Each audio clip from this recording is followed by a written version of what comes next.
आपको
गेन और मिड खोलो,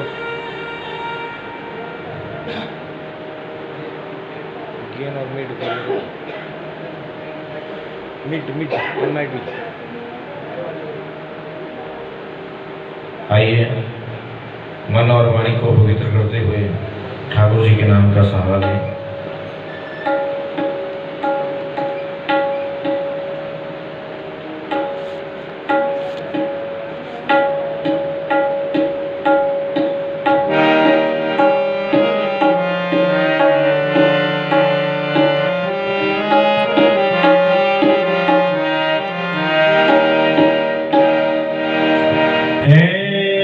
कृष्ण गोपाल हरे,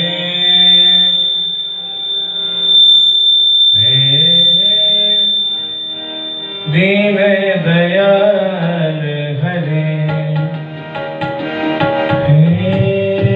कृष्ण गोपाल हरे, दीन दयाल हरे, कृष्ण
प्रदान करें।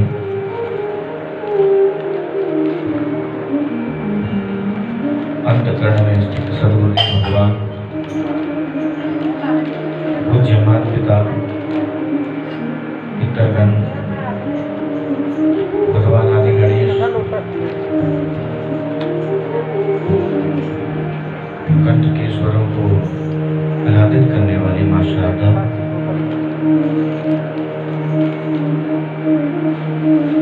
ग्राम देवता श्री सत्यवाला कामेश्वर,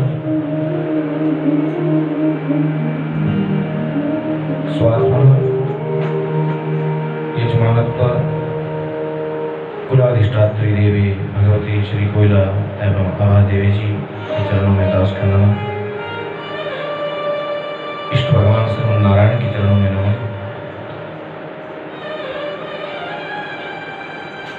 भगवान गौरी शंकर के पावन दरबार में भगवान भोलेनाथ के चरणों में नमन। अनंत बलवंत हनुमंत महाराज के चरणों में नमन।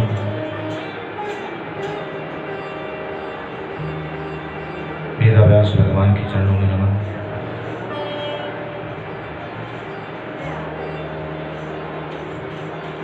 विराजमान संतजन, विप्रजन, संगीताचार्य जन, भागवत चरण अनुरागी प्रिय मातृशक्ति एवं भगवान गोविंद के अनन्य भक्तों, संत जनों के आशीर्वाद के फलस्वरूप हमें श्रीमद् भागवत कथा का अवधारण करने का परम सौष्ठव सौभाग्य प्राप्त हुआ है। ये हम सब के लिए बड़े आनंद का विषय है। प्रेम से कहिए जय श्री कृष्ण। माता जी बातें नहीं कर रही है, बोलो जय श्री कृष्ण।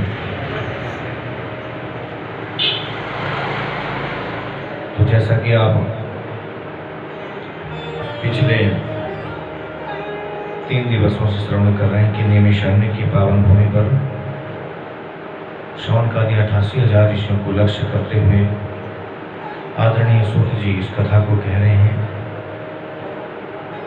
और हरिद्वार से आगे सुखताल नाम के स्थान पर राज ऋषि परीक्षित अपने गुरुदेव श्री शुकाचार्य के मुखारविंद से इस कथा को श्रवण कर रहे हैं।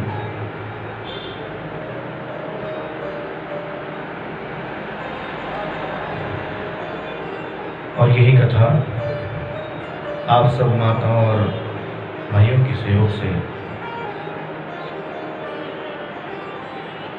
भगवान शिव के दरबार को शोभित करती हुई आज चतुर्थ दिवस में चल रही है। तो पिछले कल की कथा में आपने श्रवण किया कि राज ऋषि परीक्षित को किस प्रकार से ऋषि का श्राप हुआ। वो अपनी मुक्ति का उपाय पूछने के लिए सुखताल नाम के स्थान पर पहुंचे और उनके कल्याण के लिए बड़े बड़े संत भक्त वहां पहुंचे। तत्पश्चात भगवान कृष्ण के प्रेरणा से भगवान शुभदेव वहां पहुंचे और उनको देखकर सब खड़े हो गए, प्रणाम किया और परीक्षित ने पूछ लिया, अतः पृच्छामि संसिद्धिं योगिनां परमं गुरु पुरुषस्य यत् कार्यं ह्रियमाणस्य सर्वथा, कि जिसकी मृत्यु 7 दिन में होनी है उसे क्या करना चाहिए।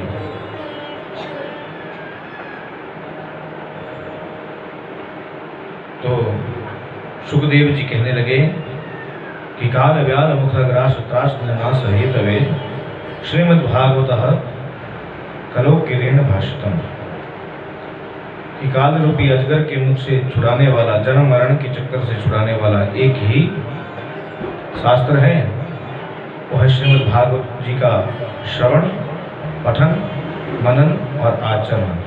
जब तक ये 4 चीजें नहीं होगी, श्रवण करेंगे तो भक्ति हो जाएगी, पठन करेंगे तो ज्ञान मिलेगा, मनन करेंगे तो वैराग्य जागृत होगा और आचरण करने लग जाएंगे तो स्वतः ही त्याग हो जाएगा और पूर्ण भागवत आपका जीवन ही बन जाएगा। बोलो जय श्री कृष्ण। तो तो किस प्रकार से सृष्टि बनी यह प्रश्न किया था। क्या भूमि न चापो न वन्य न वायु न आकाश मास्ती न तंद्रा न इंद्रा। जब इस संसार में कुछ भी नहीं था गुरुदेव तो क्या था, भले की ब्रह्म था, उसको कोई सत्य कहते हैं, कोई आनंद कहता है, कोई चित, क्योंकि भगवान सतगण है, चितगण है, आनंद गण है। और इस तोतली सी वाणी से मैं आपको क्या बताऊं, वो अकल्पनीय है, अनिर्वाचनीय है।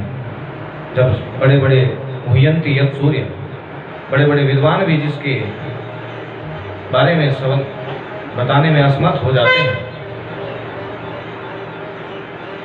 गर्गाचार्य जैसे विद्वान, व्यास जैसे विद्वान, पराशर जैसे विद्वान भी कुछ नहीं कह पाते, तो मुझ जैसा तोतली बांधने वाला सुखदेव भगवान के बारे में क्या कह सकता है। लेकिन फिर भी मैं अपनी बुद्धि के अनुसार कहता हूं कि वह परमात्मा ईश्वर जिसके ध्यान में उद्धव सदा रहता था, निराकार के ध्यान में सदा मैं भी रहता था, परीक्षित सुखदेव जी कह रहे हैं। लेकिन नटवर नागर उस रसीले, उस छैल छबीले, उस कन्हैया ने जैसे गोपियों के चित्त को चुराया था, वैसे भी मेरे चित्त को चुराकर जब सुमंतु ने कहा था बरहा पीडम नटवर पप्पू, तो मैंने कहा कि सुंदर होगा तो अपने लिए, सुंदर आज नहीं, कल नहीं, परसों या कुछ वर्षों में समाप्त हो जाएगा। लेकिन वही परमात्मा, जब मैंने उस दसम स्कंद के श्लोक को सुमंतु के मुखारविंद से सुना, जब मैं समाधि में था, सुखदेव जी कह रहे हैं राजा परीक्षित से, कि जब मैं समाधि में था तो मैंने श्रवण किया कि अहोभकीयम स्तन काल कूटम जिघांस पायद प्रसाद भी ले भी गतिम धातु चितांत तुल्यम कंबा दयालु सनम रजन, कि अघासुर और बकासुर की बहनें पूतना भगवान को मारने के लिए कालकूट नाम के विष को अपने स्तन पर लगा कर आई थी, लेकिन गोविंद ने वो गति प्रदान की जो यशोदा मैया को सेवा करने पर मिलनी थी।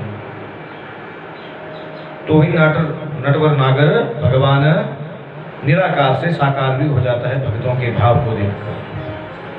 देखो परीक्षित, जब वो हंसता है ना तो लाल पीले नीले गुलाबी हरे फूल खिला देता है, हम आप जैसे। कभी वो लता बनता है, पता बनता है, वृक्ष बनता है, पशु बनता है, पक्षी बनता है, मनुष्य बनता है, संजीव वस्तु बनता है, निर्जीव वस्तु बनता है। चराचर जगत में वही विद्यमान है। हर देश में तू, हर वेश में तू, तेरे नाम अनेक पर तू एक ही है। तो गोविंद इस प्रकार से जगत को बनाते हैं। 3 प्रकार के अहंकार कल आपको बताए थे, सतरजतम अर्थात महाब्रह्मा, महाविष्णु, महाशिव। 5 ज्ञानेंद्रियां, 5 कर्मेंद्रियां, 5 महाभूत। आज उसका विस्तार ही कर्म नहीं कर सकते, क्योंकि आप आज देवहूति और कपिल व्याख्यान की ओर बढ़ना है।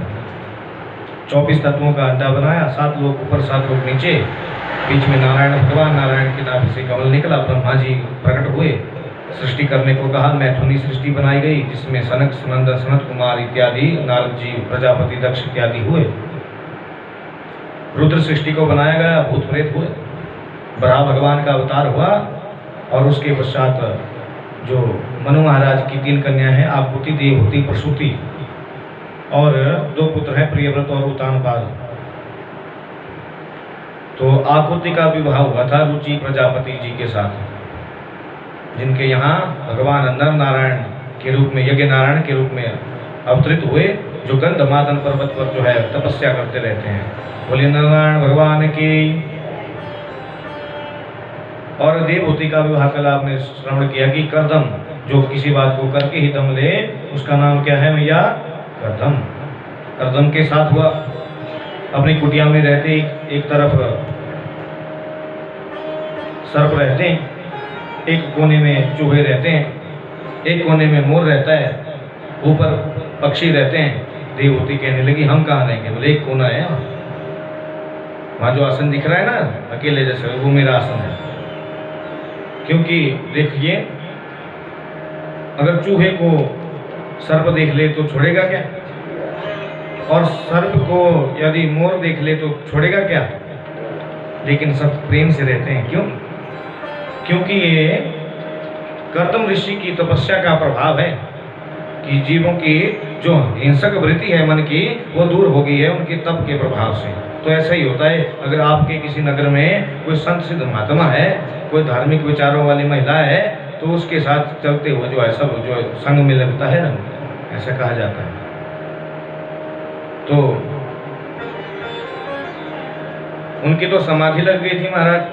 समाधि के बाद जगह और कहने लगे मैया मेरी पत्नी थी एक, कहाँ गई? बोले कौन सी पत्नी? मैया आपकी पत्नी बिंदु सरोवर में जहाँ भगवान रोए थे, कल सुना आपने, वहाँ स्नान किया, दोनों जवान हो गए और कामक विमान बनाया, 9 कन्या हुई।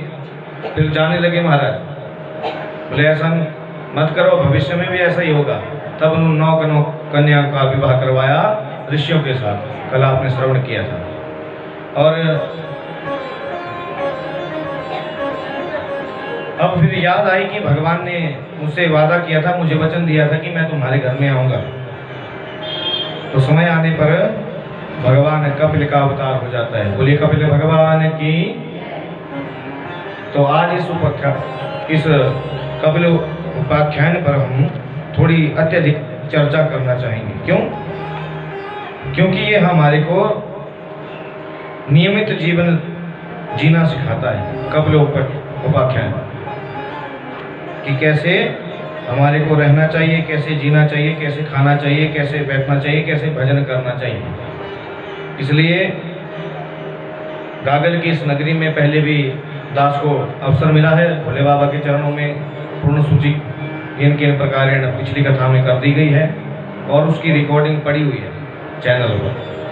किसी को शंका हो तो सुन ले वहाँ जाकर। बोलो जय श्री कृष्ण। इस बार हम भोले बाबा को तन मन धन से कथा सुनाने आए हैं, धन की इच्छा नहीं है। और अगली बार और पंडित जी आएंगे इधर, ये भी हम बोल देते हैं, कईयों की इच्छा है आए महाराज करें, पर उसके बाद अगली बार फिर से हम आएंगे, क्योंकि इसको नहीं छोड़ेंगे हम मरते दम तक। 1 रुपया भी लेने की इच्छा नहीं है यहाँ से, दिया है शंकर भगवान ने इतना, उतनी हमारी औकात नहीं थी। बोलो शंकर भगवान की। ठीक है भैया, बोलो जय श्री कृष्ण। भैया अंदर नहीं रखता मैं कुछ भी, अंदर राम जी रहे तो अच्छा है। छल कपट राग द्वेष बाहर। जय श्री कृष्ण। तो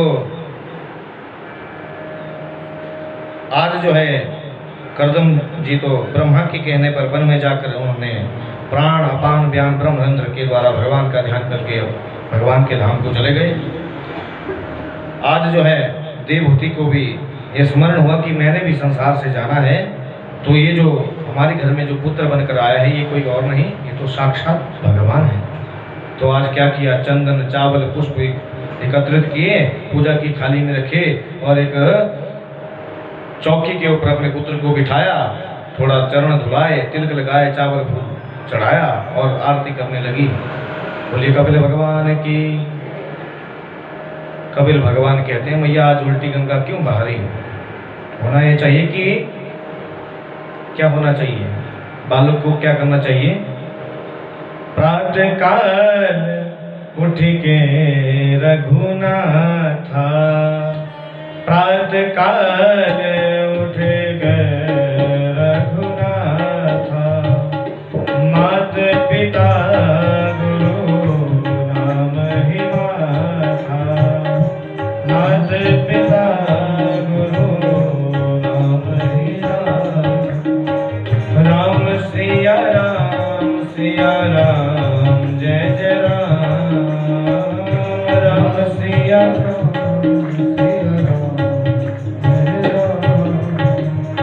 प्रातः काल उठ के रघुनाथा। भगवान श्री रामचंद्र जब अपनी बाल्यावस्था में थे तो प्रातः काल उठकर अपने माता पिता और गुरु वशिष्ठ के चरणों में प्रणाम किया करते थे। तो वैसे ही आज हमें भी अपने जो युवा पीढ़ी है उनको संस्कार देने चाहिए और स्वयं भी अपने बुजुर्गों की सेवा करनी चाहिए। तो कल आपको बताया कि जैसा शरीर आपका है वैसा ही बुजुर्गों का है, कल को आपको भी बीमारी हो सकती है, फिर वो नहीं करेंगे आपकी सेवा।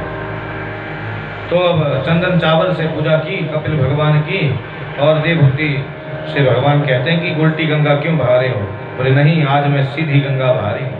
आज मुझे पता चल गया है जैसे मेरे पति मुझे छोड़कर चले गए वैसे ही मैंने भी संसार को छोड़कर जाना है। और जितना बड़ा सफर होता है जी उतनी बड़ी तैयारी करनी पड़ती है। यहाँ से मंडी जाना हो तो एक वस्त्र डालकर चल पड़ेंगे, दिल्ली जाना हो तो एक बैग तैयार करना पड़ेगा, अमेरिका जाना हो तो 2-4 बैग तैयार करने पड़ेंगे। लेकिन जब संसार से जाना है उसकी तैयारी कोई नहीं है, उसकी तैयारी कोई नहीं कर रहा है, क्योंकि वहाँ ये जो हमारा राज्य व्यवहारिक मुद्रिका है, पैसा है, ये वहाँ नहीं चलता। जैसे भारत की करेंसी जो है वो भारत में ही चलती है, अमेरिका में नहीं चलती। तो वैसे ही जो वहाँ की करेंसी क्या है, कलयुग केवल कहाँ की, वहाँ की। ये है इहलोक, वो है परलोक। परलोक की करेंसी क्या है, राधा रमण रूपी बैंक में अगर नाम रूपी धन जम कराया होगा तो उस पे ब्याज भी अच्छा मिलेगा और आपको पदवी भी अच्छी मिलेगी, भगवान के पार्षद बनोगे और साथ में भगवान बोलेंगे चलो भैया फिर से द्वापर आ गया और मेरे साथ सुबल सुदामा मधुमंगल इत्यादि बनकर लीला करने चल। तो क्या है, कलयुग केवल नाम आधारा, कलयुग केवल सुमिर सुमिर जन उतरहि पारा, उतरहि पारा। राम जी के नाम में तो पत्थर भी तारे, राम जी के नाम में तो पत्थर भी तारे। जो न जपे उनका नाम किस्मत के मारे, जो न जपे उनका नाम किस्मत के मारे। राम जी के नाम में तो पत्थर भी तारे, राम जी के नाम में तो पत्थर भी तारे। राम सिया राम जय जय राम, राम सिया ताली बजाते हो, राम जय जय राम, राम राजा राम राजा राम राम राम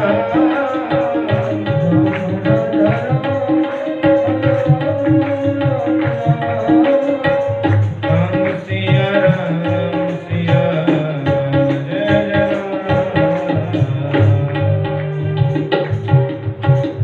बोलिए राजा रामचंद्र भगवान की जय। तो वहाँ कौन सा धन जाएगा, पंडित जी को जो दान दिया होगा वो धन जाएगा? नहीं नहीं नहीं, पंडितों को ज्यादा दान देना भी मना है, सत्यम परम धीमहि। ज्यादा देंगे पंडित जी को ना तो पंडित जी का भी दिमाग उड़ जाता है, माया में पंडित जी भी जकड़ जाते हैं, बहुत हो गया वो। इसलिए ब्राह्मण को उतना ही जोड़ना चाहिए।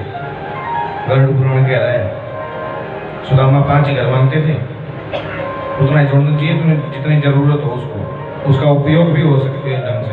ऐसा नहीं आ रहा है बहुत और पड़ रहा है साइड में और उसको कीड़े लगे हुए हैं, उस दान का कोई भी लाभ नहीं। इसलिए ब्राह्मण को उतना ही जोड़ना चाहिए जितनी उसकी आवश्यकता हो, अत्यधिक हो तो आगे दे देना चाहिए।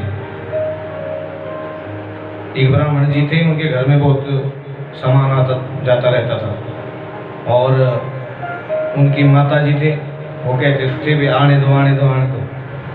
फिर ब्राह्मण जी के मन में ऐसा भाव जगा कि मैंने भी जाना है एक दिन संसार से। तो ब्राह्मण जी ने क्या किया, वो जो आता था सामान बाहर से थोड़ा थोड़ा किसी को देना शुरू कर दिया और माता जी चिढ़ गई उनसे और माता जी कहने लगी अपने घर भी देखो, अभी बेटा तुम्हारा विवाह भी करवाना है, तुम्हारी धर्मपत्नी भी होगी, ऐसा भी होगा वैसा भी होगा, बहुत आगे जाना पड़ेगा। तो इसलिए ऐसा नहीं करना चाहिए। तो यहाँ एक सांस का भरोसा नहीं है, विवाह तो दूर की बात है। तो बांटना चाहिए जितना हो सके।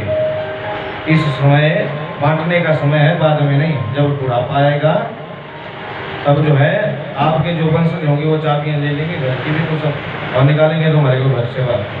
तो इसलिए अच्छा है अपनी जवानी में भजन करो, क्योंकि कहते हैं बचपन में की गई भक्ति घी के समान होती है। बचपन में की हुई भक्ति घी के समान होती है। और जो जवानी में की गई भक्ति दूध दही के समान होती है, और बुढ़ापे में की गई भक्ति तो मैया पानी के समान होती है, और पानी बहता रहता है। तो इसलिए बचपन में भक्ति करेंगे तो 55 की आयु तक बाल गोपाल गोविंद मिल जाएगा। अगर 55 की आयु में भक्ति करना आरंभ करोगे मैया, तो आंख में पड़ेगा जाला, नाक से बहेगा नाला, लाठी से पड़ेगा पाला, फिर कहाँ मिलेगा गोपाला। बोलो जय श्री कृष्ण। उसमें ऐसा है, बचपन से पकड़ो। जिसने की है गुरु की सेवा, जो गुरु के जहाज पर चढ़ा है, वह पार ही लगा है। तो देवहूति पूछती है कि मैंने भी संसार से जाना है, आप मुझे जो है अष्टांग योग बताइए। भैया मैं तुमसे कहता हूं कि सर्वप्रथम सुबह उठकर जो है क्या करना चाहिए भैया? सर्वप्रथम उठकर सुबह कराग्रे वस्ते लक्ष्मी, कर मध्ये सरस्वती, कर मूले तू गोविंद, प्रभाते कर दर्शनम। जो करते हैं वो बोल भी रहे हैं, बोलो जय श्री कृष्ण। कराग्रे वस्ते लक्ष्मी, देखो हमारा जो धर्म है ना, वो साइंटिफिक धर्म है। जब भी हम लक्ष्मी को गिनते हैं तो ऐसे, क्योंकि लक्ष्मी का वास हमारे कराग्रे वस्ते लक्ष्मी, ऐसे गिनते हैं ना, 1 2 3 4। और कर मध्य सरस्वती, मध्य में सरस्वती का वास है। पुस्तक जब भी हम पढ़ते हैं तो ऐसे हाथ में लेकर ऐसे उठाते हैं ना, कर मध्य सरस्वती। बोले पंडित जी कलावा क्यों बांधते हो? बोले कर मूले तू गोविंद, यहाँ गोविंद भगवान या ब्रह्मा जी रहते हैं। 2 श्लोक कहीं कहीं ब्रह्मा लिखा है, कहीं गोविंद लिखा है। तो ब्रह्मा और गोविंद में कोई अंतर नहीं, क्योंकि गोविंद ही ब्रह्मा बनकर आए हैं, और ब्रह्मा के द्वारा मनु शत्रुपा आगे जितनी भी सृष्टि बढ़ी है, हम आप में भी वही गोविंद है। बोलो ना जय श्री कृष्ण। तो कर्म बोले तो गोविंद, प्रभाते कर दर्शनम, और प्रभात होते ही, प्रभात माने जब सूर्य उदय ना हुआ हो, ना अरुणोदय हुआ हो। अरुणोदय माने ये जो विनीता है ना, कश्यप जी की एक पत्नी, जिनके 2 पुत्र हैं, पहले हैं गरुड़ जी जो भगवान के वाहन बने, दूसरे हैं अरुण जी जो सूर्य के सारथी बने हैं। वो रथ को लाते हैं सूर्य की, और लालिमा दिखेगी आपको पहले, तो वो समझना अरुणोदय हो रहा है। तो अरुणोदय से पहले उठें और इन हाथों का दर्शन करें। बोले उसके बाद फिर बोले महाराज, समुद्र वसने देवी पर्वतन मंडिते, विष्णु पत्नी नमस्तुभ्यं, पाद स्पर्श क्षमस्व में।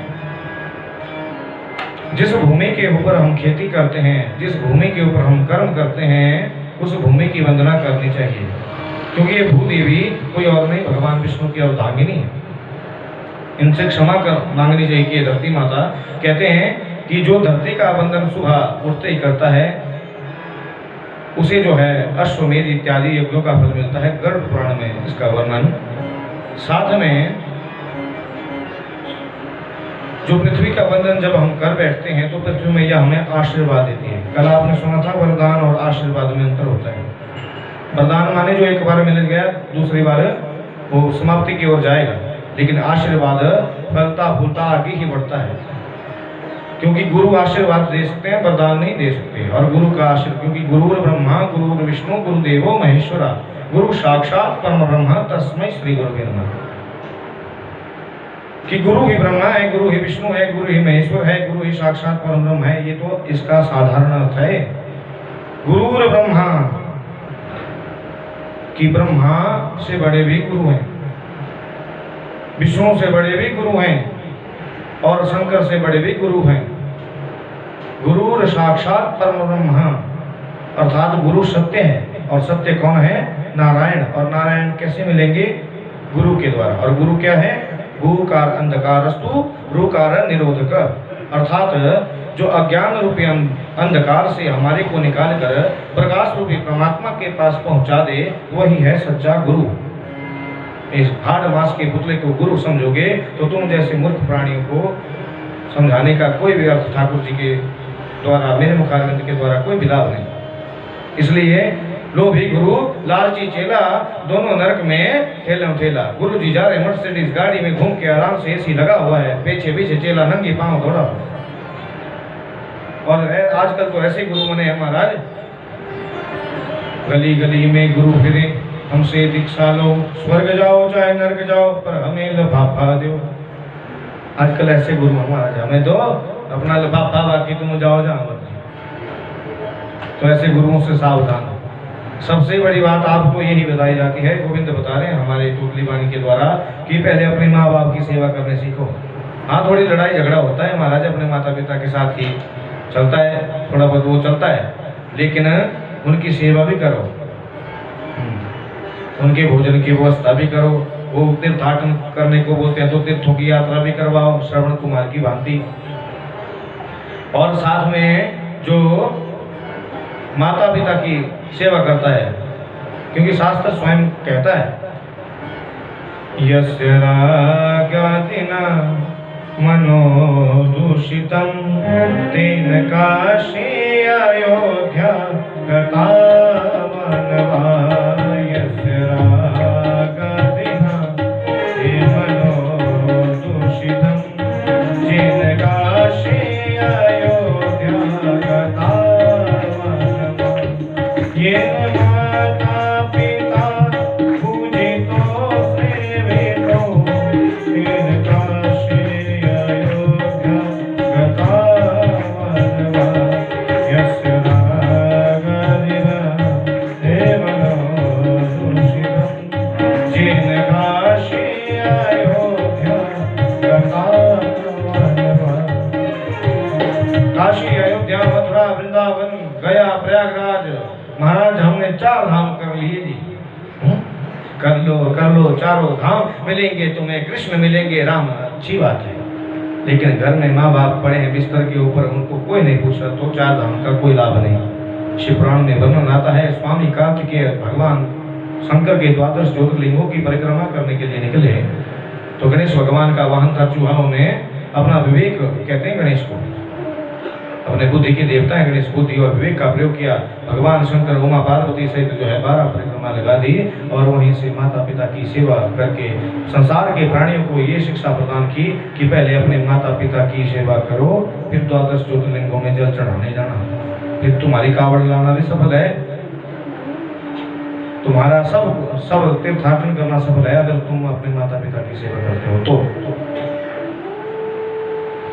अन्यथा नहीं। वैसे ही ये भूदेवी है, इसके ऊपर हम कई प्रकार के कृत्य करते हैं। कभी इसको खोद रहे हैं, तुम अपराध के लिए रहे धरा माता, क्योंकि समुद्र वसने देवी।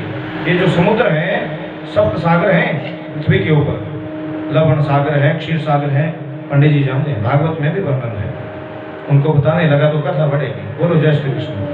क्यों समुद्र वसने देवी, वस्त्र कहते हैं कपड़े को। ये जो आपके वस्त्र हैं समुद्र, पृथ्वी माता, पर्वत स्तन मंडिते, ये पर्वत आपके स्तन है। विष्णु पत्नी नमस्तुभ्यम पाद स्पर्श क्षमस्व में, हे भगवान विष्णु की अर्धांगिनी, हे मेरी माँ पृथ्वी, मैं आपको प्रणाम करता हूँ, मेरे पाद प्रहार को क्षमा कीजिए कि मैं पहला पाँव आपके ऊपर रख रहा हूँ। उसके बाद, लेकिन आजकल ऐसा नहीं करते, आजकल सीधे पाँव रखते हैं धरती माता के ऊपर, दोष लगता है। अपनी बात कहें, कभी कभी हम भी भूल जाते हैं। बोलो जय श्री कृष्ण। कलयुग के प्राणी है महाराज, लेकिन जब याद आए तो हम करते हैं जरूर। यजमान के घर में तो पूरी याद रहती है, लेकिन अपने घर में अभी जाना है महाराज जी अभी, तो फिर जल्दी में हो जाता है। उसका कोई दोष नहीं, लेकिन जानते हुए भी अगर तुम्हारे को स्मरण आ रहा है कि ऐसा करना चाहिए, तुम्हारे को पता है, फिर उसका दोष लगता है। बोलो जय श्री कृष्ण। फिर उसके पश्चात जो है स्नान इत्यादि करके या एकाग्र विधि से जो है बैठ जाना चाहिए और भगवान का ध्यान करना चाहिए। बोले पंडित जी ये तो लगता नहीं। देवहूति को समझा रहे हैं कपिल देव जी, सुखदेव जी समझा रहे हैं राजा परीक्षित को। बोले कैसे इस मन को जीता जाए। फिर कहा जिताशनो जित श्वासो जित संगो जितेंद्रिय स्थूलो भागवतो मन रूपे यस संदेधिया। कि जितासन हो, सबसे पहले अपने आसन को जीते हैं। एक आसन, उस आसन में बैठने की कोशिश करें जिसमें आप अत्यधिक देर तक बैठ सकते हैं। जित श्वासो, फिर अपने श्वासों के ऊपर, प्राणों के ऊपर याम लगाएं, याम माने रोक लगाएं। पहले 1 मिनट के लिए सांस रोकें, फिर 2, 5, 10 ऐसे करते करते, जैसे ध्रुव ने की थी तपस्या, अभ्यास से विद्या जो है सफल हो जाती है। और बिना अभ्यास से न विषम विद्या, बिना अभ्यास से अगर हम कथा करना छोड़ दें, घर में भी ना करें, थोड़ा सा चार बोल भी भगवान के प्रति, तो जो है कथा करना भूल जाएंगे, क्योंकि बिना अभ्यास की विद्या विष के समान मानी गई है। फिर उसके पश्चात जित संगो रहो आप परिवार में, संसार में, लेकिन सबसे बातें करते करते जब मौन अवस्था आए तब जय श्री कृष्ण अपने गुरु मंत्र को अंदर घुमाते रहो।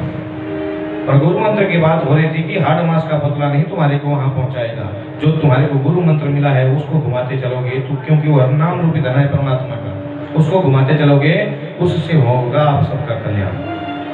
हाड़ मास के पुतले के पीछे दौड़ने की कोई जरूरत नहीं। बोलिए जय श्री कृष्ण, तो यही जाएगा साथ में। संगो जितेंद्रिय, अपनी इंद्रियों को जीतिए। बोले पंडित जी आंख कहती है अच्छा देखने को दृश्य चाहिए, कान कहते हैं अच्छा संगीत सुनने को चाहिए, जीवा इंद्रिय कहती है अच्छा रसगुल्ला खाने को चाहिए। हा? ये इंद्रियां अपनी अपनी ओर हमारे को आकर्षित करती है। बोले इंद्रियों को कैसे वश में किया जाए? बड़ा ही सुंदर कवि ने कहा है, इन पर रोक लगाने का एक ही उपाय है कि वो है भगवान नाम का संकीर्तन। जब भी काम विकार, क्रोध विकार, लोभ विकार इत्यादि आने लगे तो मन के अंतर से भगवान के नाम को जपना शुरू कर दो कि देखना ना इन इंद्रियों के घोड़े भगे,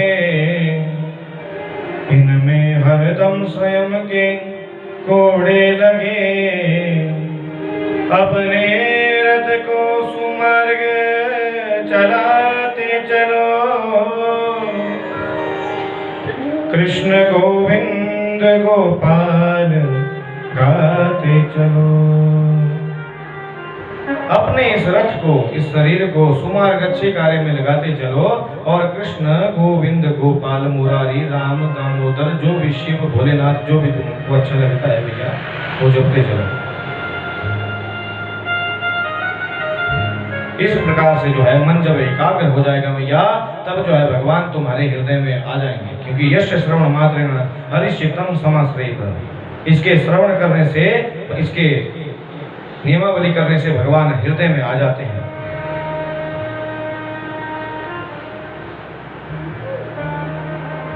फिर कपिल देव जी कहते हैं,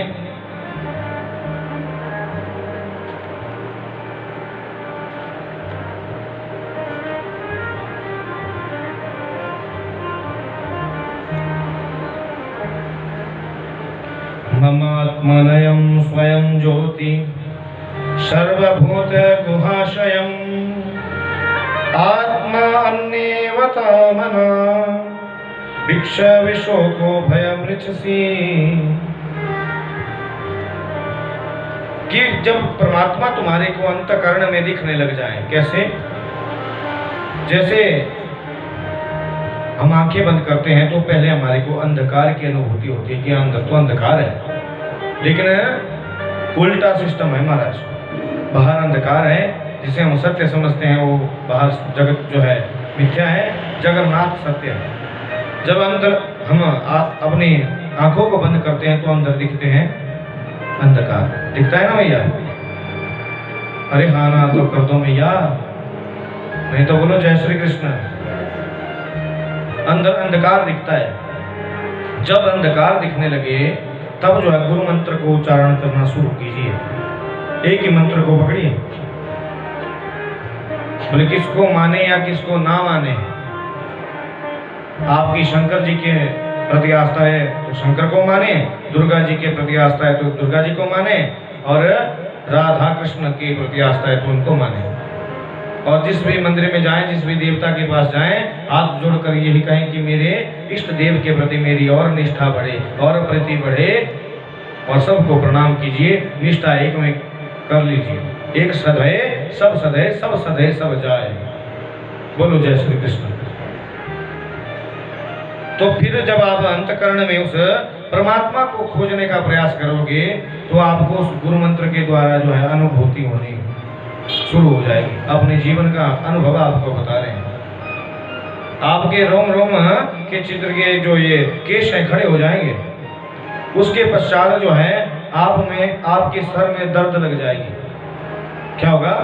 सर में दर्द लग जाएगी। फिर आप सोचोगे आंखें खोल देते हैं, फिर कई बार आंखें खोल भी लोगे, लेकिन पुनः उस अभ्यास को करते रहोगे तो दिव्य चिन्ह में एक प्रकाश दिखना यहाँ आरंभ हो जाएगा। पहले वो प्रकाश पूरे मुखमंडल में दिखेगा, फिर अपना मुख दिखने लगेगा, फिर अपना मुख दिखते दिखते वह एक प्रकाश के रूप में यहाँ एकत्रित हो जाएगा, और यहाँ एकत्रित होते हुए उस प्रकाश के अंदर आपको पूरा ब्रह्मांड दिखने लगेगा। अपनी अनुभूति सुना रहे हैं हम आपको कि पृथ्वी है, जल है, वायु है, आकाश है, अग्नि है, तारागण है, बड़ी बड़ी उल्का पिंड आ रहे हैं, और फिर एक झांकी राधा कृष्ण भगवान की या जिस इष्ट को आप मानते हैं वह गौरी शंकर भगवान इत्यादि आपको दिखेंगे।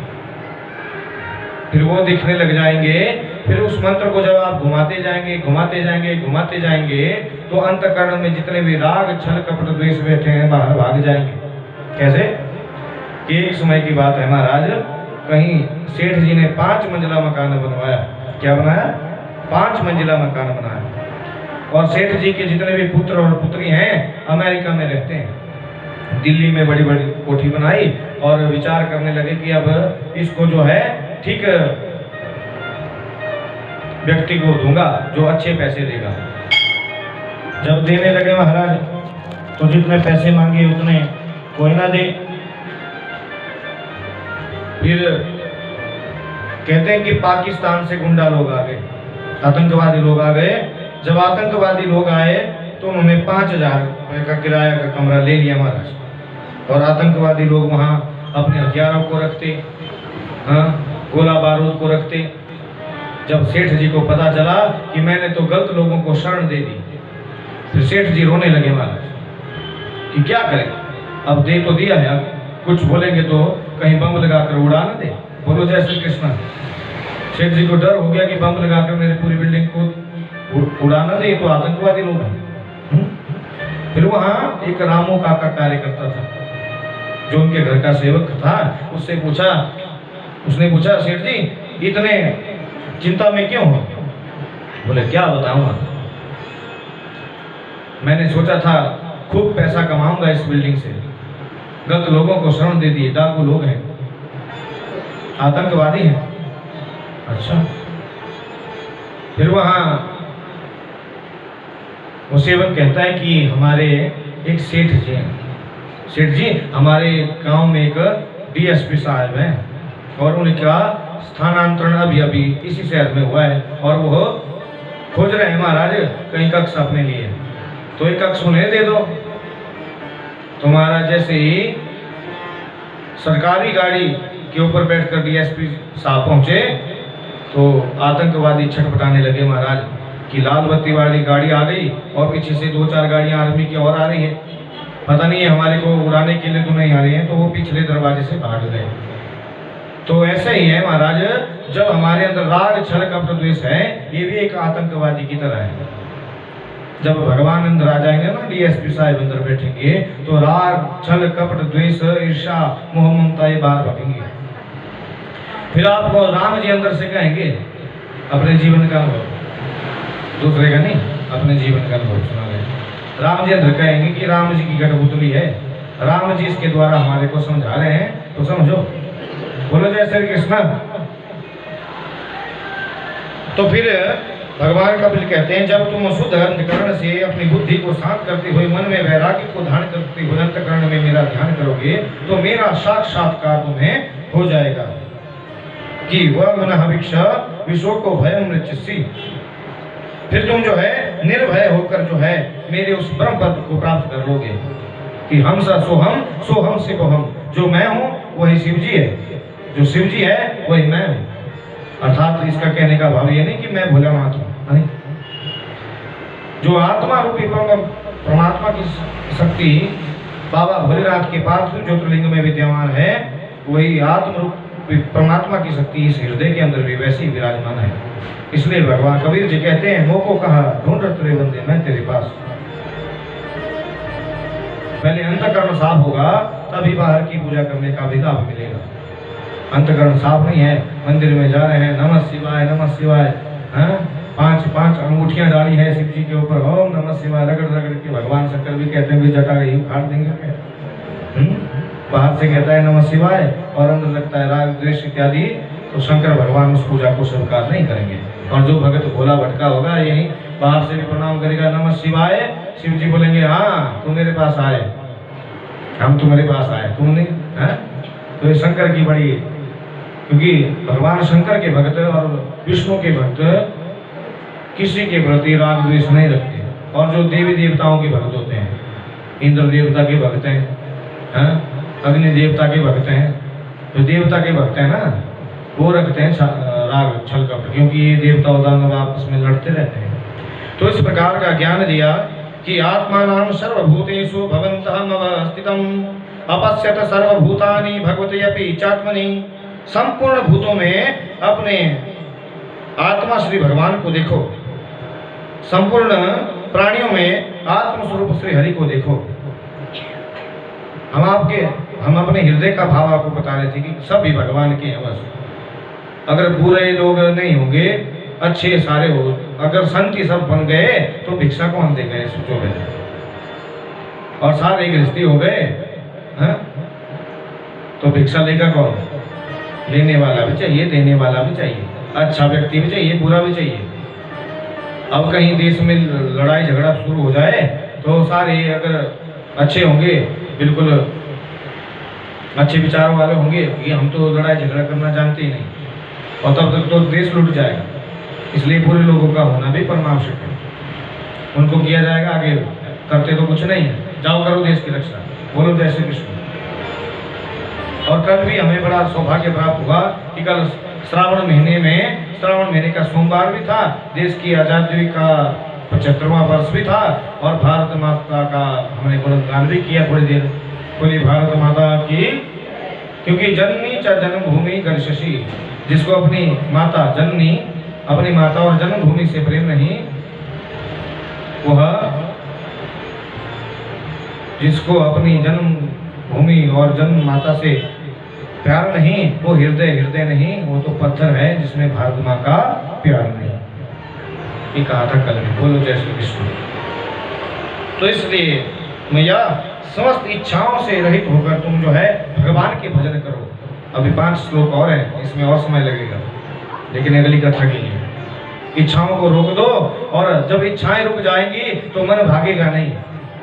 सच्ची बात है ना भैया, कपिल देव जी कह रहे हैं कि इच्छाओं को रोक दो, इच्छाएं नहीं रखनी है किसी चीज की, तो मन भागेगा कैसे? और जब मन भागेगा नहीं तो फिर संसार में लगेगा कैसे? और जब संसार में लगेगा नहीं तो संसार में मोह ममता में फंसेगा कैसे? और जब फंसेगा नहीं तो फिर जब कोई चीज फंसी ही नहीं है तो उसको छुड़ाने से क्या लाभ? इसलिए जब फंसेगा नहीं तो इसको केवल मात्र गोविंद के नाम के, गोविंद के चरणों के पिंजरे में फंसा लो। बस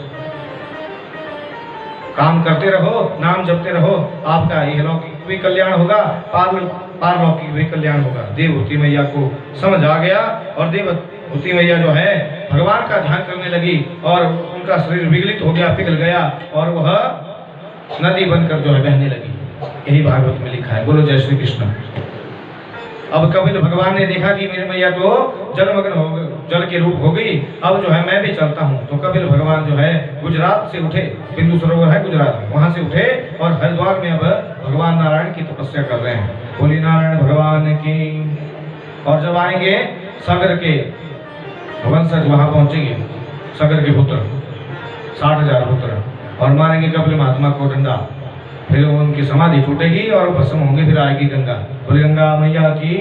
इसलिए संक्षिप्त करके अभी कह दिया, आगे पता नहीं पहुंचेगी कथा की नहीं पहुंचेगी, क्योंकि इस बार हम प्रेशर में कथा नहीं कर रहे हैं, आराम से। जय श्री कृष्ण। अब योग आध्यात्मिक मार्ग को बताया कि यम नियम आसन प्राणायाम प्रत्याहार ध्यान धारणा समाधि, ये होते हैं अष्टांग योग। अब इसका विस्तार करने में 2 घंटा चाहिए। बोलो जय श्री कृष्ण। तब तक मैया ने बोला 4 बज गए, आरती चलाओ। तो महाराज जी अब आगे की ओर सुखदेव जी कहते हैं, इस प्रकार से कपिल देव उपाख्यान आपको सुनाया। अब जो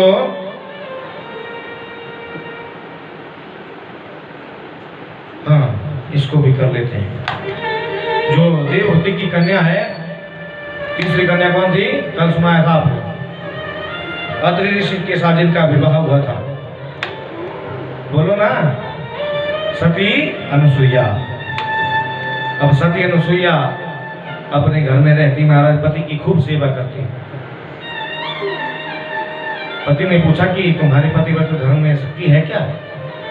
ऐसे परिहास में कह दिया। बोले आप क्यों पूछते हो? नहीं, मैं देखना चाहता हूं तुम्हारे सतीत्व धर्म में कितनी शक्ति है। बोले मुझे इसके लिए कौन सी परीक्षा देनी पड़ेगी? बोले लोहे के चने और पत्थर के खीले बनाकर बताओ, तब हम जाने कि तुम भी कोई सती हो। तो महाराज बनाने को बैठ गई, पंच महाभूतों को साक्षी बनाया।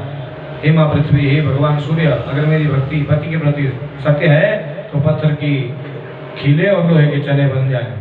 और रखी महाराज जी बर्तन को रखा और जय श्री कृष्ण का आहार बन गए। उतने में देवर्षि नारद जी जा रहे थे और कह रहे थे,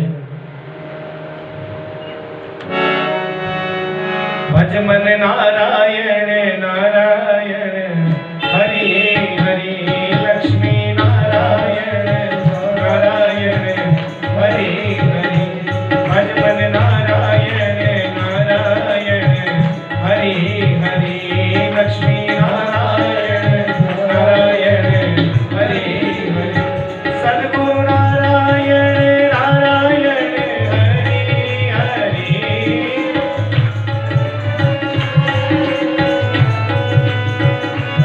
भजन नारायण नारायण हरि हरि, लक्ष्मी नारायण नारायण हरि। अरे नारद जी रुको, भजन बाद में करना, जरा खीले और प्रसाद लेकर जाओ। भजन के बाद जो है प्रसाद भी मिलता है। थोड़ी सी दे दी महाराज चने, थोड़ी सी दे दी खीले, और नारद जी ने पाई थोड़ी सी और थोड़ी सी रख ली झोली में। बोले बड़ी स्वादिष्ट बनी है मैया, ऐसी तो बाजार में भी नहीं मिलती। क्योंकि मैं बाजार में भेष बदल कर जाता रहता हूँ और देखता रहता हूँ कलयुग के लोग कैसे चने खाते हैं और कैसे खीले खाते हैं। हाँ, खाते कम है, निंदा ज्यादा करते हैं। नारद जी कह रहे हैं, हम तो नहीं कह रहे। बोलो जय श्री कृष्ण। बोले आपने कैसे बनाया मुझे बताइए। बोले ऐसे कोई चने नहीं है, मेरे पति ऐसा कह रहे थे, मैंने भगवान को साक्षी बनाकर बना दी लोहे के चने और पत्थर की खीले। नारद जी को बड़ा आश्चर्य हुआ। बोले मैं नहीं मानता, फिर से बनाए। और नारद जी भी हैरान हो गए, अरे सच में है माता सती सती, माता अनुसुईया सती है। और चले गए महाराज ब्रह्मा के धाम, सरस्वती को दे दिए चने, संक्षिप्त करके कहें। विष्णु के धाम में लक्ष्मी को दे दिए और शंकर के दरबार में जाकर दे दिए। माता पार्वती को भांग घोट रही। बोले इसको घोटना छोड़ो और पत्थर की खीले और लोहे के चने बनाकर बताओ। तीनों देवियां बैठी, महाराज कढ़ाई लेकर, कढ़ाई में जल गए, कढ़ाई भी जल गई, पत्थर भी जल गए, काले पड़ गए, मुंह भी काला पड़ गया तीनों मैया का। लेकिन ना पत्थर की खीले बनी ना लोहे के चने। पता नहीं नारद कहाँ से ले आया ऐसी बातें ना, पता नहीं। अब क्या करें, तीनों पतियों को भेजती हैं अपने कि आज से तुम्हारी सेवा बंद, पहले सती अनुसुईया का सतीत्व धर्म जो है नष्ट करो। मैंने आपसे पहले भी निवेदन किया था कि सती कोई प्रथा नहीं है, सती एक धर्म है, इसको निभाना बड़ा ही आज के इस युग में बड़ा जटिल विषय है महाराज। तो पहुंच गए महाराज, तीनों देवता पहुंच गए, ब्रह्मा विष्णु महेश ब्राह्मण का रूप धारण करके, और बाहर अत्रि ऋषि के आश्रम में जाकर कहते हैं भवते भिक्षाम देहि। अत्रि ऋषि तो गए थे महाराज भ्रमण के लिए, और माता अनुसुईया थी अंदर। माता अनुसुईया पूछती है, हाँ आओ आओ ब्राह्मणों, आपका स्वागत है। पहचान लिया क्योंकि सतीत्व धर्म की शक्ति है। एक है ब्रह्मा, दूसरा है विष्णु और तीसरा है शंकर। अच्छा, बोले हम तीर्थाटन के लिए जा रहे हैं देवी, हमें वचन दो कि हमें भोजन कराओगी, तभी हम यहाँ बैठेंगे, ऐसे नहीं। बोले मैं वचन देती हूँ आपको भोजन कराऊंगी। वचन जब दिया तो तीनों बैठे और तीनों अपने एक शर्त रख रहे हैं कि हम जिसके भी हाथ से भोजन करते हैं एकदम नग्न अवस्था में, वो देवी या देवी हो चाहे पुरुष हो, वो हमें नग्न अवस्था में भोजन करवाता है। लगे महाराज भोजन की व्यवस्था तो कर दी, लेकिन धर्म संकट बढ़ गया। एक तरफ है पति का सतीत्व धर्म, दूसरी तरफ जो है संत आए हैं, अगर ये रूट कर चले गए तो भगवान भी हमारे को शरण नहीं देंगे। तो जान तो गई थी, तो उस सत्य रूपी परमात्मा को ही ध्यान किया, जिस सत्य के अंतकरण से ब्रह्मा भी निकलते हैं, विष्णु भी निकलते हैं, अल्लाह भी निकलते हैं, साहिब भी निकलते हैं, जो मर्जी बोलो, शब्द ही नहीं है उस परमात्मा का बस। क्योंकि वो वाणी का विषय नहीं है, बुद्धि का विषय नहीं है, चार वेदों का विषय नहीं है। उसका ध्यान किया कि अगर तू है संसार में सत्य, तो अगर मेरी पतिव्रता धर्म सत्य है, तो ये 5 महीने के बालक बन जाए। थोड़ा सा जल छिड़का और 5 महीने के बालक बन गए। बोलो जय श्री कृष्ण। अब बनाई थी खीर, खाए ना महाराज।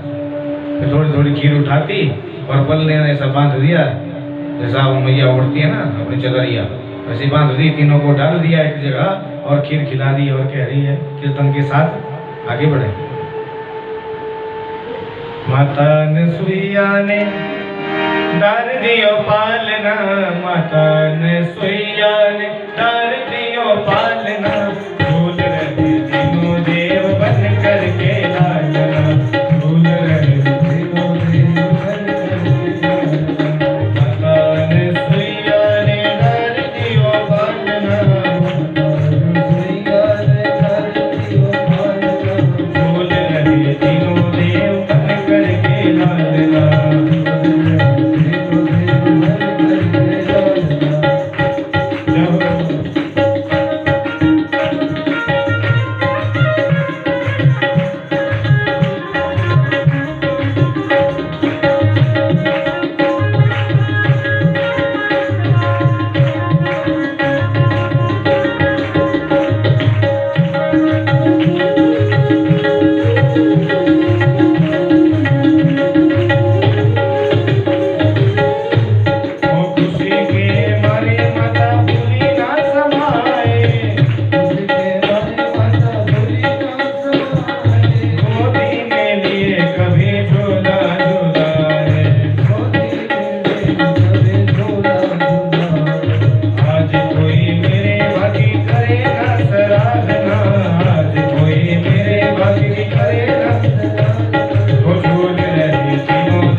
तीनों तो इकट्ठे सोए। बोले ये बहुत दिनों हो गए थे महाराज। ब्रह्मा जी कहते हैं शंकर से ना, शंकर जी कह रहे हैं हमारे नारायण से, बहुत दिन हो गए थे महाराज, बहुत युग बीत गए इन पत्नियों की सुनते सुनते। हाँ, आज एक बिस्तर में कितना आनंद आ रहा है। हाँ ब्रह्मा जी क्या बोलते हो? विष्णु जी बोले हम क्या बोले, भोले बाबा भी तो चुप भी बैठे, इनसे पूछो। भोले बाबा बोले इतना तो भांग पीने में, इतना तो जो है समाधि लगाने में भी आनंद नहीं आता था, यहाँ तो भैया झूला भी लगा है, सारा ऊपर से पक्खा भी मैया कर रही है और खिला भी खुद रही है। वहाँ तो पार्वती को आवाज लगानी पड़ती थी, पार्वती जरा मेरा घोटा लेके आ। तो पार्वती कहती थी मुँह से तो तोरी भांग घोटी ना जाए, घोटी ना जाए। लेकिन यहाँ तो ठीक सेवा हो रही है महाराज। बहुत समय हो गया। और उधर क्या हुआ, माता पार्वती, माँ लक्ष्मी और माता ब्रह्माणी को चिंता होने लगी कि गए थे सत्य अनुसुईया का सतीत्व नष्ट करने, पता नहीं कहाँ फंस गए, कहीं उसने कोई जादू मंत्र तो नहीं लगा दिया हमारे देवताओं। तीनों देवियां पहुंची और सती अनुसुईया को आवाज लगाती है, अरे सती अनुसुईया, बड़ी सती बनती है, हमारे पति आए थे यहाँ, कहाँ हैं? उतने में अत्रि ऋषि भी आ गए। बोले देवी तीन देवियां कौन है? बोले हमारी बहू है। बोले हमारे बालक कब हुए? बोले तीन पड़े हैं अंदर, एक की बात करते हैं, हम 3 हैं अंदर। जब देखा ललने पलने में पड़े हुए हैं, ललना अच्छा। तो तीनों देवियों को बड़ा अहंकार है कि हम भी कोई महादेवियां हैं, हम जिस सृष्टि की रचना करवाती हैं ब्रह्मा से। क्योंकि कौन? देवी भागवत कह रहा है, थोड़ा हमारा ध्यान उधर भी जा रहा है देवी भागवत में। क्योंकि ब्रह्मा जी के पास सामर्थ्य नहीं है जी सृष्टि को बनाने का, हमको आपको बनाने का।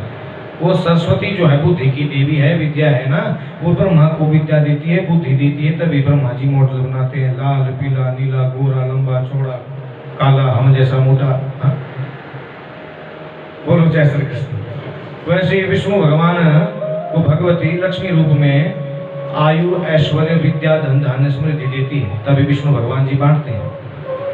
लक्ष्मी मैया की फैक्ट्री है ना, और कारखाना कौन संभालता है? नारायण। वैसे शंकर भगवान भी बिना काली के संहार नहीं कर पाते। तो देवियों, अब तुम्हारे जो पति देव हैं उनको उठा कर ले जाओ। तीनों की रूप आभा एक समान है, एक रूप के हैं तीनों देवता। अब सरस्वती लगाए हाथ विष्णु को तो उनका सती धर्म नष्ट होता है, पार्वती लगाए विष्णु जी को हाथ तो सती धर्म नष्ट होता है। अब क्या करें? तीनों पड़ गई चरणों में, मैया हमें माफ करो, हमें क्षमा करो, हमारे पतियों को हमें दे दो। फिर से जल छिड़का, तीनों देवता वैसे ही अपने रूप में आ गए और तीनों देवताओं ने प्रसन्न होकर अनुसुईया को कहा कि हम तुम्हारे घर में आएंगे 3 बार बनकर।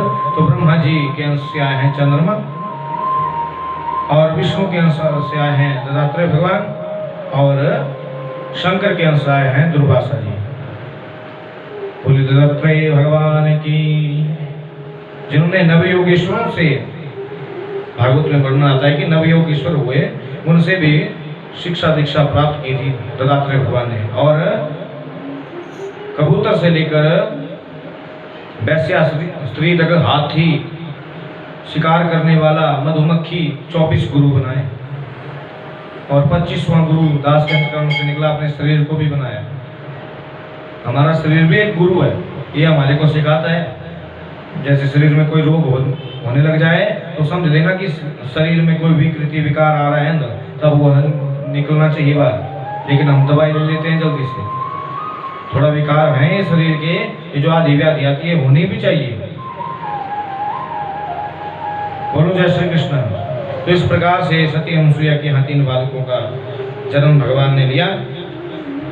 अब जो मनु महाराज की तीसरी कन्या थी, उसका नाम क्या था? जिसका विवाह हुआ था दक्ष प्रजापति के साथ, क्या नाम था भैया? प्रसूति। प्रसूति और दक्ष के यहाँ जो है भगवती दुर्गा की कृपा से पहले 10,000 पुत्र हुए, भागवत में वर्णन। लेकिन नारद जी हैं दक्ष जी के भाई जी, वो चले जाते हैं चाचा जी से परामर्श लेने, अरे संसार मिथ्या है, देखो मैं अभी बीणा बजा के घूमता रहता हूँ, हाँ वाह वाह मौज फकीरा दी, रोटी मिले सानू तकदीरा दी। जब नारद जी ने ऐसा उपदेश दिया तो वो 10,000 पुत्र जो है वनवास को चले गए। दक्ष जी ने कहा कोई बात नहीं। फिर उसके पश्चात जो है 1000 पुत्रों को और जन्म दिया, लेकिन उनको भी नारद जी ने ऐसा ही किया। दक्ष जी को आया क्रोध, उन्होंने दिया श्राप कि आप अकारण ही, बिना कारण के कहीं भी 1 या 2 क्षण से ज्यादा नहीं टिक पाओगे। तो ये कारण है कि नारद जो है भागते रहते हैं।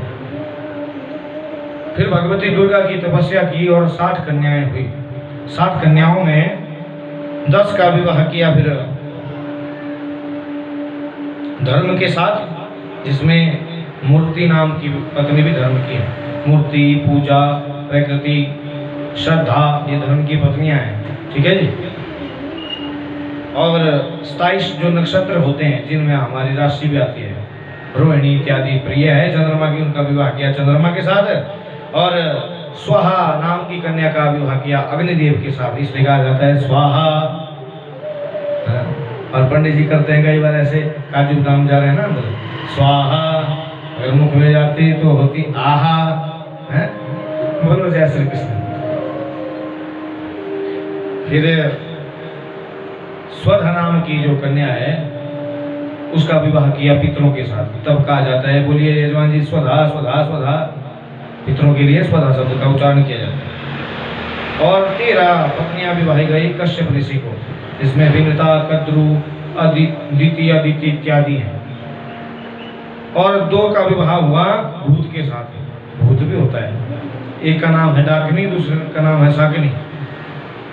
ये चलती है भूत प्रेत के साथ। और 4 का विवाह करवाया ताक्ष कश्यप के साथ। ये ताक्ष कश्यप कौन है? जो राजा परीक्षित को बचाने के लिए आ रहे थे और कुबेर के खजाने से दिया था तक्ष ने धन और वापस चले गए थे। एक कन्या का विवाह कराया अंगिरा ऋषि के साथ। और सबसे जो छोटी है उसका नाम क्या है? मैया सती। उसका विवाह हुआ था शंकर भगवान के साथ। और उसने जो है आत्मदाह किया था परीक्षित, और 108 खंड उसके हुए। और आज भी धराधाम के ऊपर नैना देवी, ज्वाला जी, चिंतपूर्ण इत्यादि नाम से भगवती का पूजन होता है। बोलिए सती मैया की। चले थोड़ा नैना तेरी मां नैना देवी, नहीं आगे कथा करनी है। बोलो जय श्री कृष्ण। तो इस प्रकार से जो है दक्ष प्रजापति का सर काटा गया, सती ने आत्मदाह किया, 108 शक्तिपीठ की स्थापना हुई। और वही सती फिर जब आत्मदाह कर रही थी तो उसने विचार किया कि अगला मेरा जन्म होगा तो शंकर भगवान की पत्नी बनूंगी। और वही बनी फिर पार्वती, हिमालय के यहाँ आकर और मैना के यहाँ आकर फिर बारात आई भोले की और विवाह हो गया शंकर भगवान से। गणेश, कार्तिकेय इत्यादि पुत्र हुए।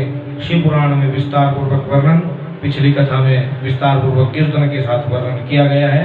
अब जो है आगे की ओर पढ़ना है। बोलो जय श्री कृष्ण। अब चलो भोले बाबा के दरबार में बैठे हैं तो थोड़ा शंकर की बात पढ़ते हैं। बाकी बारात आएगी शाम को, ले आएंगे बारात, ले आएंगे ना, ठीक है। चलो भोले बाबा के द्वारे सब दुख कटेंगे हमारे। चलो भोले बाबा के द्वारे सब दुख कटेंगे हमारे। भोले बाबा, भोले बाबा, भोले बाबा, भोले बाबा। चलो भोले बाबा के द्वारे सब दुख कटेंगे हमारे। चलो भोले बाबा के द्वारे सब दुख कटेंगे हमारे। जय हो।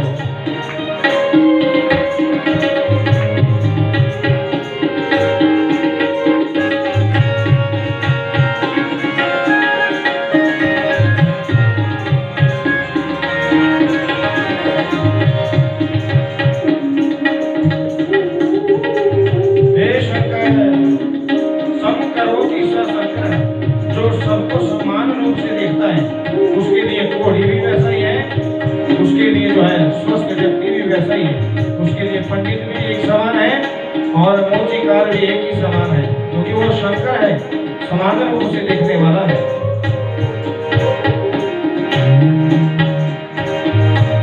शिव तो है बड़े अंतर्यामी, शिव की महिमा किसने जानी।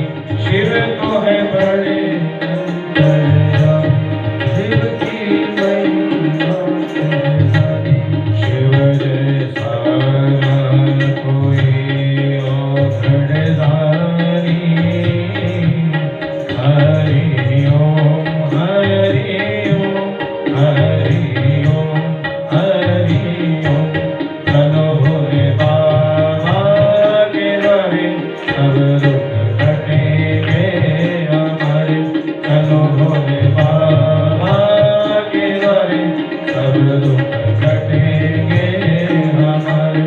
भोले बाबा, भोले बाबा, भोले बाबा, हे भोले बाबा,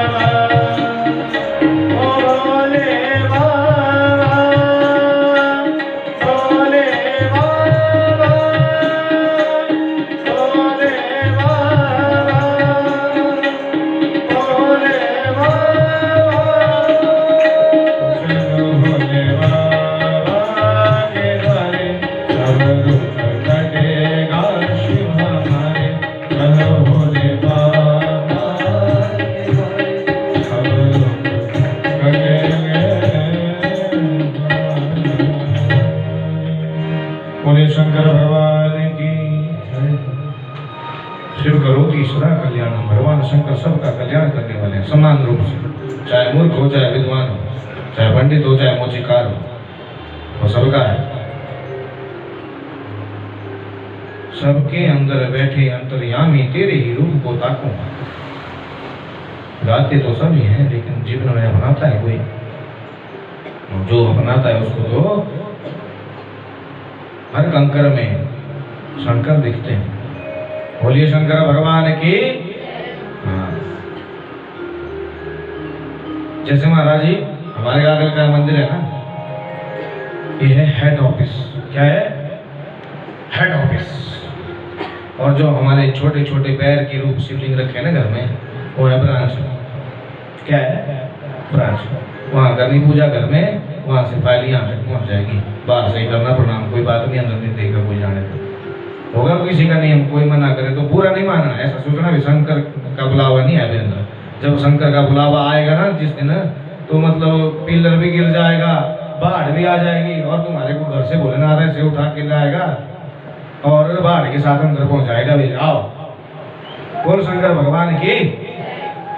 तो बोले तो भाव के बोलते हैं, बस अपने आप बुलाते हैं महाराज। अगर दूर करना हो तो तुम जितना मर्जी कोशिश कर लो, यहाँ आने की बाहर रखना तुम्हारे को। बोलो शंकर भगवान की।